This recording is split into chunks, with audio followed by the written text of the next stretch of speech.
Olha só, pessoal. Terceira questão. Uma hemácia sai de um capilar a uma velocidade praticamente nula. Considere esta velocidade como sendo zero. Tá certo? A gente vai considerar que ela vai sair do zero, vai partir do zero.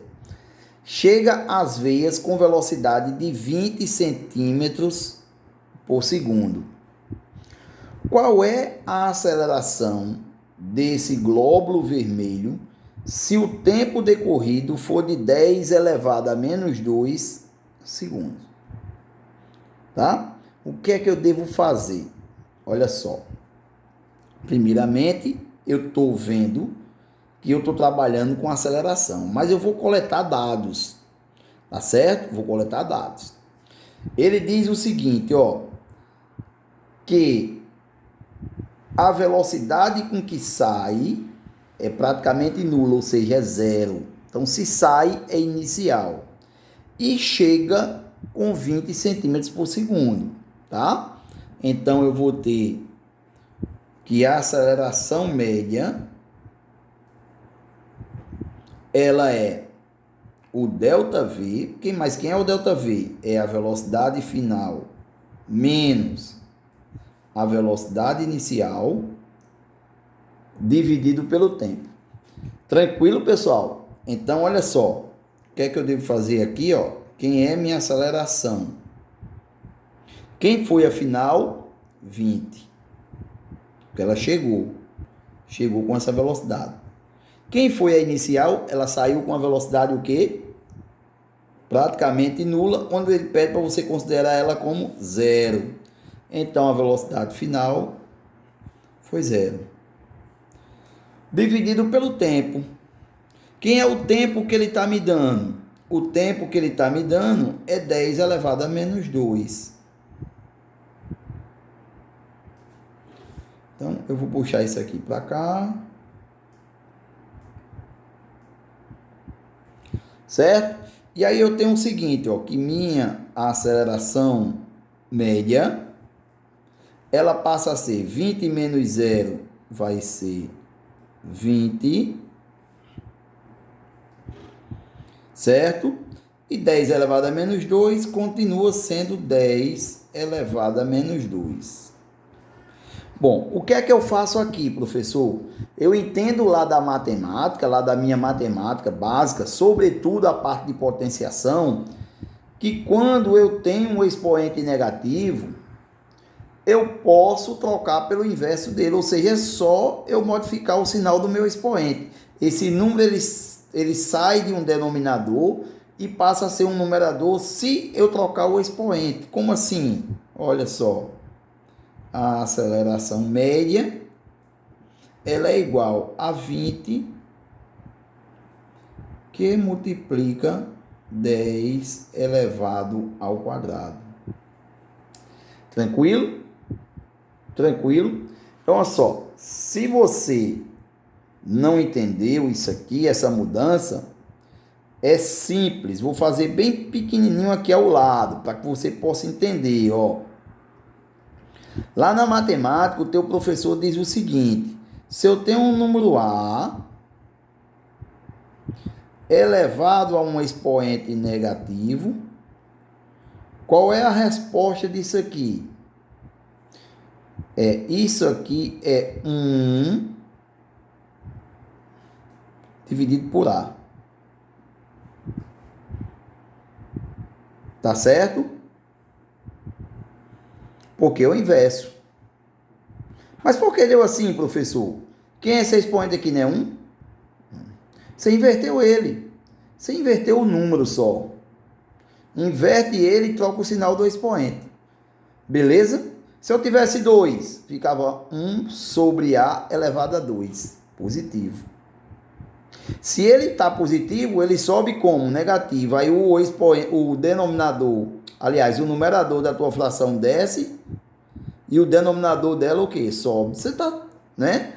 Você sabe disso da tua matemática, beleza? Tranquilo? Então vamos adiante. Ó, foi o que aconteceu, ó. Eu só inverti. Mas e cadê a fração, professor? O denominador, quando eu invertisse, não passaria a ser 1? não é? E adianta eu colocar esse 1? Não. Tá ok? Então, resumindo, quem é 20 vezes 10 ao quadrado? 10 ao quadrado é 100. E se eu multiplicar 20 por 100, eu vou ter quanto? 2 vezes 1 vai dar 2, seguidos de 3 zeros.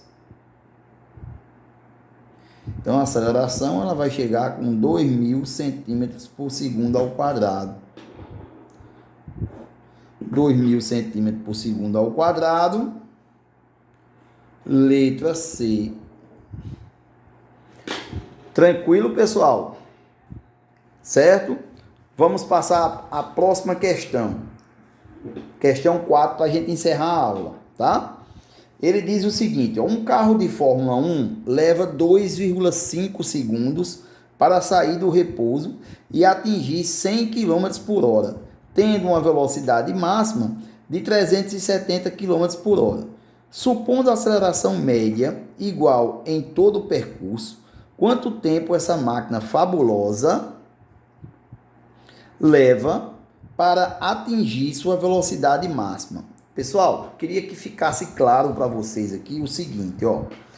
Deixa ver aqui uma coisa aqui, ó. Ele diz assim, ó. Esse carro de Fórmula 1, ele levou 2,5 segundos para sair do repouso. Se ele sai do repouso, a gente entende que a velocidade inicial dele é 0. E ele atinge uma velocidade, né, até atingir 100 km por hora. Então, ele leva 2,5 segundos até atingir 100 km por hora. Então, aqui, pessoal, ele já me deu a variação de velocidade, que é de 100 km por hora. Ele saiu do zero e chegou lá, né? Em 2 segundos e meio, ele chegou com 100 km por hora.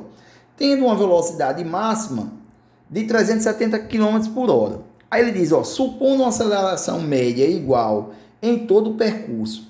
Se a aceleração média ela for igual em todo o percurso, o que é que eu entendo por igual na física? Que vai ser constante.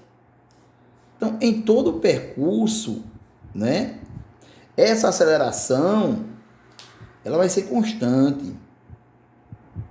Se essa aceleração ela vai ser constante, tá certo? O que é que isso quer dizer? Todas as vezes quando eu tenho uma aceleração, né, quando ele me apresenta essa aceleração média constante, eu posso montar uma proporcionalidade entre as variações de velocidade, tá certo? Então eu posso montar uma proporcionalidade. Como assim, professor? Olha só, a aceleração média eu entendo que é variação de velocidade dividido pela variação de tempo. Se isso aqui é constante, da CTE como constante, tá? Se isso aqui é constante, então na primeira variação de velocidade que eu tiver, dividido pelo primeiro intervalo de tempo, ela será igual à segunda variação de velocidade dividido pela segunda variação de tempo. E assim sucessivamente. A terceira variação de velocidade seria igual, né? A terceira variação de velocidade dividida pela a terceira variação de tempo, e aí sucessivamente. Eu expliquei isso para vocês na aula passada, na aula retrasada, quando eu falava para vocês, no primeiro módulo, quando eu falava que a cada segundo, né, cada segundo que ia se passando, a velocidade ela ia variando, tá? Lembra da gravidade? Quando eu falei para você, ó, considere uma velocidade de uma aceleração de 10 metros por segundo ao quadrado. Significa o quê? Que a cada 10 metros por segundo, né, para cada segundo, a velocidade ia aumentando de 10 em 10. Para cada segundo. Primeiro 10, no segundo 20, no terceiro 30. Lembra disso? Então isso significa constante. Eu estou fazendo na primeira variação com o primeiro tempo, na segunda com o segundo tempo, na terceira com o terceiro tempo. Isso mostra para você, gente, tá certo? O conceito de velocidade, tá? Que ela é constante no meu movimento uniformemente variado, que é o que a gente vai ver né? A gente já viu que é o movimento uniformemente variado, eu já mostrei a vocês as equações do movimento uniformemente variado, e a gente começou a trabalhar exercício, só que esses 4 primeiras primeiras questões que foram feitas hoje com vocês foi somente para a gente ter um entendimento de aceleração. Beleza? Então vamos montar aqui, ó. Quem é meu ΔV1? Quem é? 100. Vamos fazer aqui embaixo. 100. Foi a primeira. Aqui, ó. Tá? 100. Tranquilo? Quem foi meu tempo nesse 100? Quem foi meu tempo nesse 100? Que é o meu ΔT1. Cadê ele? O tempo aqui. 2,5 segundos. Quem foi minha segunda variação de velocidade? 370. Então, eu tenho aqui 370. E ele quer saber o tempo. Tá certo? Quanto tempo essa máquina fabulosa leva para atingir sua velocidade máxima? Tá certo? Então, é o ΔT2. E aí, pessoal, eu montei uma regrinha de 3. Tá certo? Então, olha só. Delta, vamos fazer logo o seguinte, ó. Olha, se tu pega esse 370 e passa para cá, não pode, né? A ordem dos fatores não altera o produto, né? Isso aqui não é uma multiplicação, então tanto faz esse número tá aqui quanto tá aqui embaixo. Porém, facilitando nossa vida, eu já corto 0 com 0. Mas se você não quiser, faça direto com números grandes, vai ficar mais complicado para você. Mas vamos lá. 10 vezes ΔT2, 10 que multiplica ΔT2.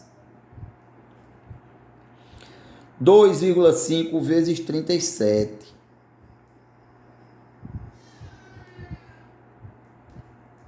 Certo? Tá multiplicando, vai passar para cá o quê? Dividindo. Então, ΔT2 passa a ser igual. Quanto é essa multiplicação aqui? 2,5 vezes 37. Calcula aí para mim aí, vai dar 92,5. Tá? Dividido por quem? Por 10. Quando se divide por 10, há um recuo da vírgula, ó. Tá certo? Ou seja, 0 eu puxo uma casa decimal. Porém, o ΔT2 passa a ser igual a 9,25 segundos, tá? É o meu tempo. E 9,25 segundos é a letra A. Tranquilo, pessoal?